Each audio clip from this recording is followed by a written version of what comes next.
Ito ang Barangay Taliptip sa Bulacan, Bulacan na unti-unti nang nilalamon ng karagatan. Ang mga dating palayan at palaisdaan ngayon ay nagiging parte na ng karagatan. Sa tuwing sumasapit ang high tide, naglalaho ang mga daan at nalulubog ang mga bahay at ang ilang mga kabahayan ay permanente ng nilisan at tuluyang nilamon ng karagatan.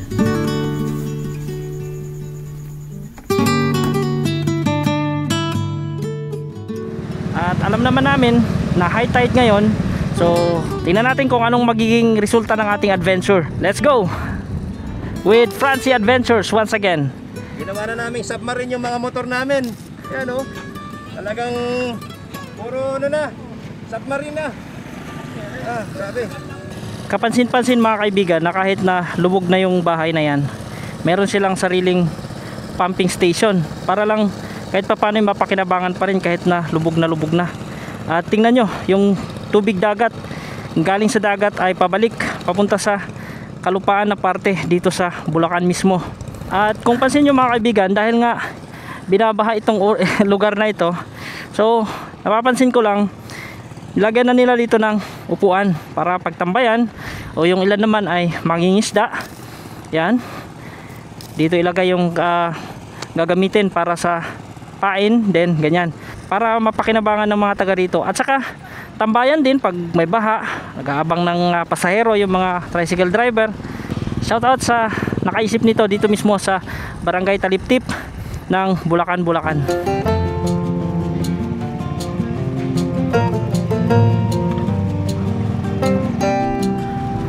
Believe din talaga ako sa pagiging resilient ng mga tao dito mga kaibigan.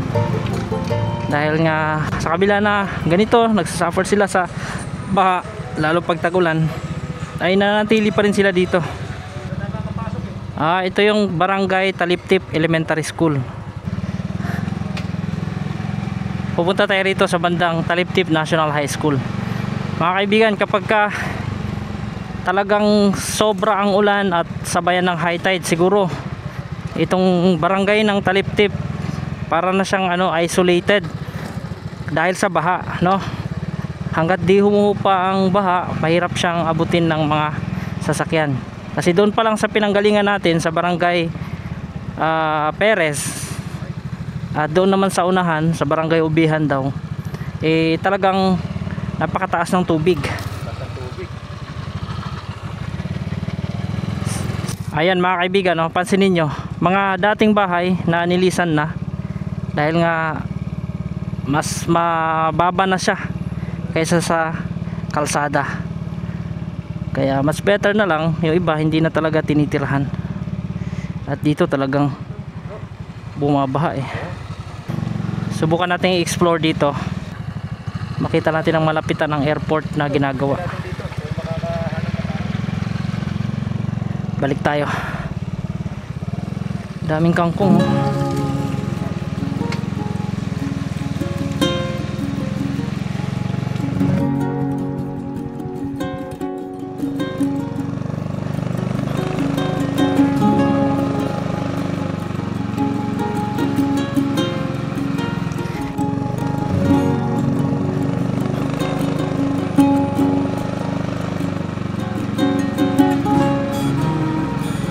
Kita nyo rito, gumawa na talaga sila ng mataas na pathway para sa mga motor.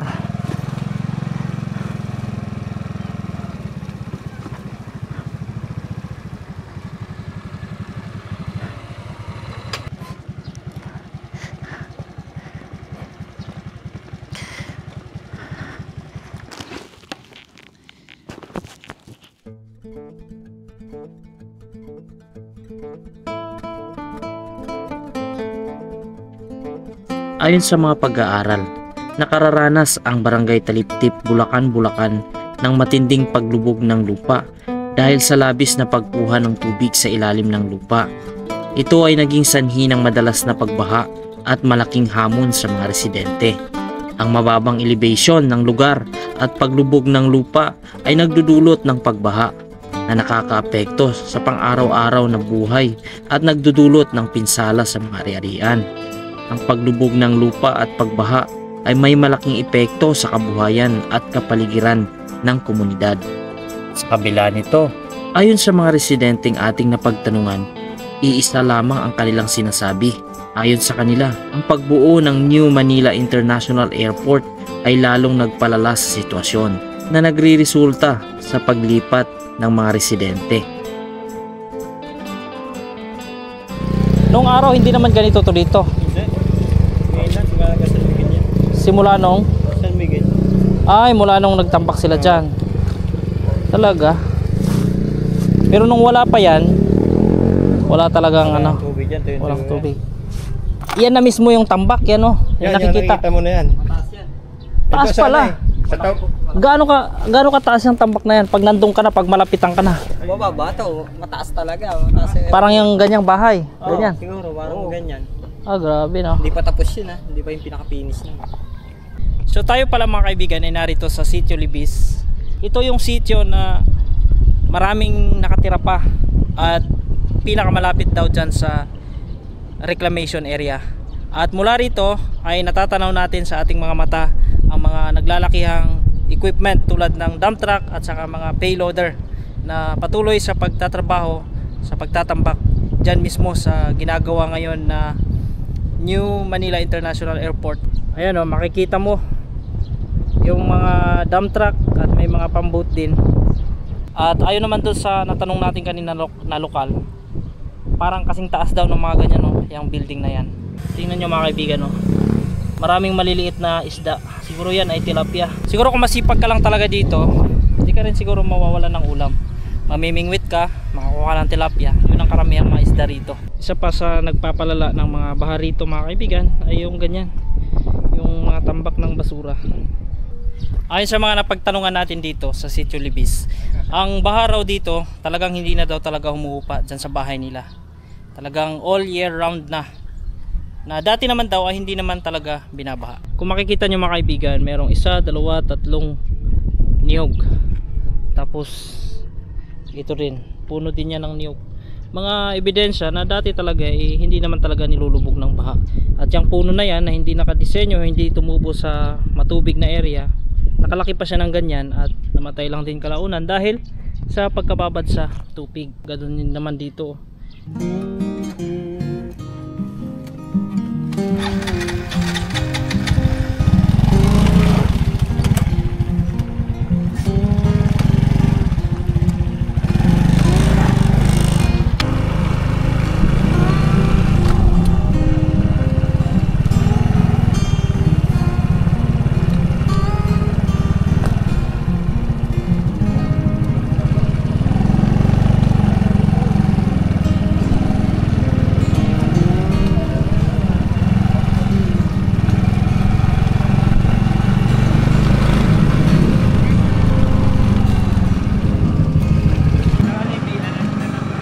Pag tumira ka talaga sa mga ganitong lugar mga kaibigan, kailangan mo talagang maging kailangan mo mag-adapt, kailangan mo sabayan yung nangyayari sa iyong kapaligiran para makakapag-stay ka pa rin sa isang lugar.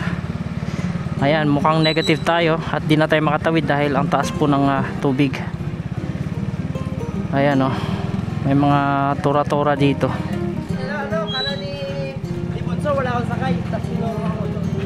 Ito yung ginagamit nila para magsakay din ng kapwa motor sa mga gustong tumawid. Tora-tora ang tawag nila nito. Ang galing.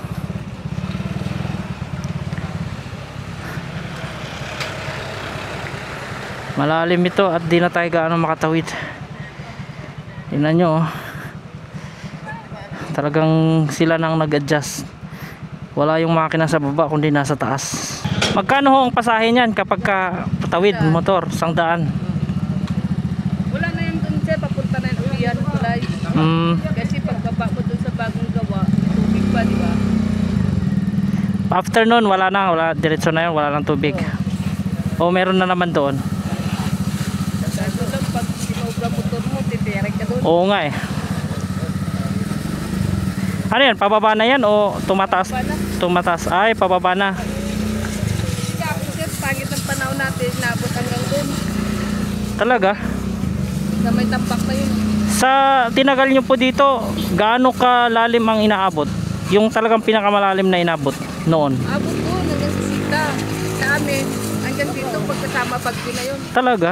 Diyan kami sa apartment. Pagka may bagyo, pero pagka walang bagyo, mga high tide lang, ganyan hanggang... Hanggang 50 lang. E ngayon, pinakpa namin, medyo kunti na lang napasok namin. Tapos malalim. Kasi hindi namin natakot. Pero hindi pa rin uobra yung mga ganyang motor, no? Hindi pa. Kailangan talaga taas. Kaya may tura-tura. Oo, tura-tura. Pagka walang high tide, wala rin. Wala rin kayong ano. Yan lang ang ano. Yun lang din ang hanap buhay nyo dito, no? Oo, ganyan. Taga rito po talaga kayo. Oo, tiga dito kami. Galing kami sa airport. Nangupahan kami dyan, yung dito. Ay, yung sitio Pariahan? Mga pambahay doon. Ay, okay. Okay, nangupahan na kami. Ano yung binili yung mga lupa ninyo? Ano yun, binayaran kami ng San Miguel. Eh, hindi naman dapat magbili ka. Mahal ngayon lupa. Depende sa bahay ko, anong laki ko, anong disenyo. Yung sa amin, ate kami ng kapatid ko sa nanay. Dala na kami ng nanay ko. Nasa, wala pa nga 1 milyon yun. Ang buong bahay. May simento, bakal din. Pero Grabe yung na. pinakakahoy siya, 250 ang bayad. Ang iba naman, hindi nagpabayad. Hindi kinuha pera, nakabayad dun sa bangbank. Ay, oo, dito mas mataas kasi eh. O, kasi kami, hindi namin na anlaman na ganun, na pera kami. Mas gustuin nga namin bahay talaga dahil kung pangkalan, Oo. hindi naman sapat, di ba? Pero nung araw talaga, hindi naman talaga dito, ganito. Ay, Kailan lang siya lumala? tayo lang ng airport, nagkaganito na dito. Talagang lumala, no? Kung kami galing po, alam namin dito rin kami kasi sa barangay na Kaliptepe. Hmm. Sityo sa amin tawag, sityo Kamansi kami. Sityo Kamansi, sityo Karyaan. Ang dami din siya, 350 pamilya yun. Oh, sa sitio Pariahan, marami yun eh. Marami din, yan ang kasunod namin na barrio. Kamansi kami.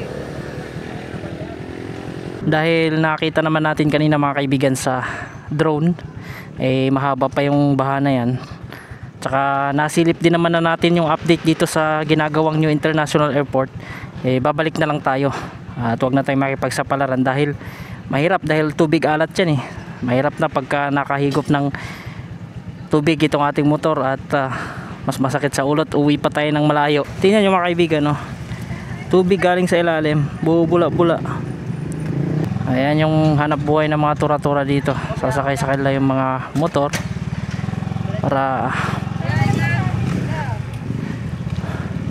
itawid hanggang dun sa kabila. Ayan, according kay Brother Francie, isa sa napakaliit na simbahan na nakita niya ito. Gayon din naman ako. Ang liit nga, ang tangkad niya, pero ang kipot. Galing, no? Oh, Brother Francie. Ay, ayan, yan yung height niya. Tingnan nyo. Tingnan nyo kung gaano siya kaliit. See? May mga nakita tayong nakasakay ng tura-tura. Ibig sabihin yung uuwian natin, mataas ang tubig. Delikado tayo nito, bro. Ay na naman kami. Sisip na naman. Medyo mataas na rito kaya hindi naabot ng baha. Eh sabi nung nakausap natin kanina si nanay, kapag mataas daw talaga ang tubig doon, dito daw sila lumilikas, nag-evacuate dito sa Taliptip Elementary School. Ayon sa nakita natin, bumaba na yung tubig. Pero mukhang doon sa pupuntahan pa natin, daanan natin pa uwi ay mukhang malalim mga kaibigan.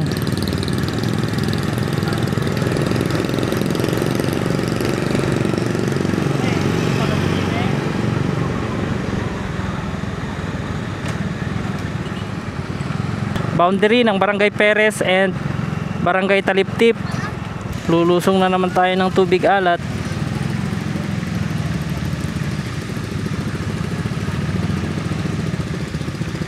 Matataas na yung mga bahay dito, ha. Talagang nag-adjust na, nag-adapt. Kanina nung dumaan tayo rito, walang tubig to mga kaibigan. Ngayon na pauwi tayo, ay nagkaroon na ng tubig. Dandahan na lang tayo. Tingnan nyo yung owner, oh. Tinaas na nila para hindi abutin ng baha. Oh.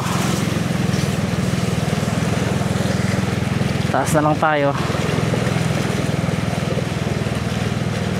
Sundan natin yung mga dinadaanan ng lokal. Biruin mo yung taas na yan, oh.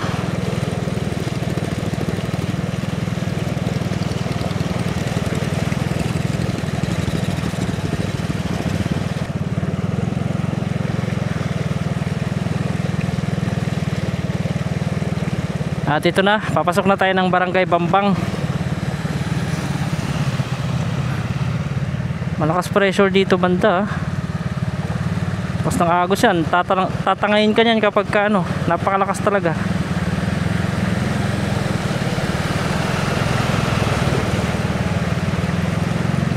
Yung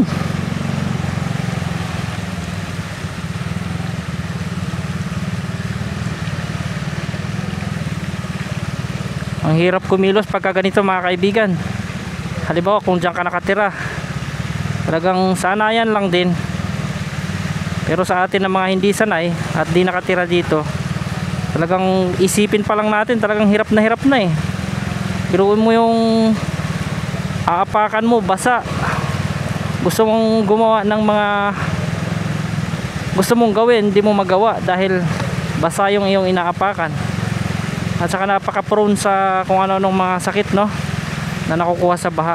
Yun nga lang, ito kasi flowing at saka tubig dagat, hindi siya yung kagaya ng ibang baha na stagnant at saka delikado talaga yung tubig, may mga ihi pa ng daga. Eto na naman, oh. Grabe, mga kawawa yung mga sasakyan dito, no.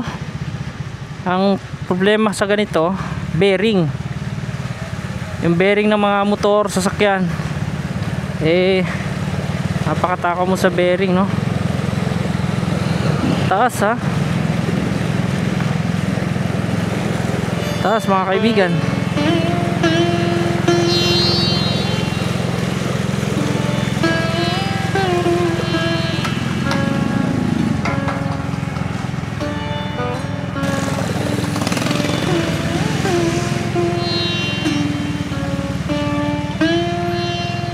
Ganda ng bahay, oh. Stainless. Yan ang panlaban mo dito, eh. Yung gate mo dapat stainless dahil inaabot ng baha. Ayan, sabay banlaw. Babanlawan mo dahil maalat, eh. Mamaya magbabanlaw din kami. Hanap din tayo ng mapagbabanlawan.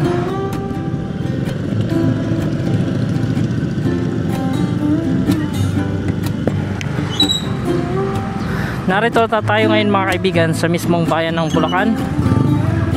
At dito ko na tatapusin ang ating adventure. Maraming salamat sa pagsama. At thank you.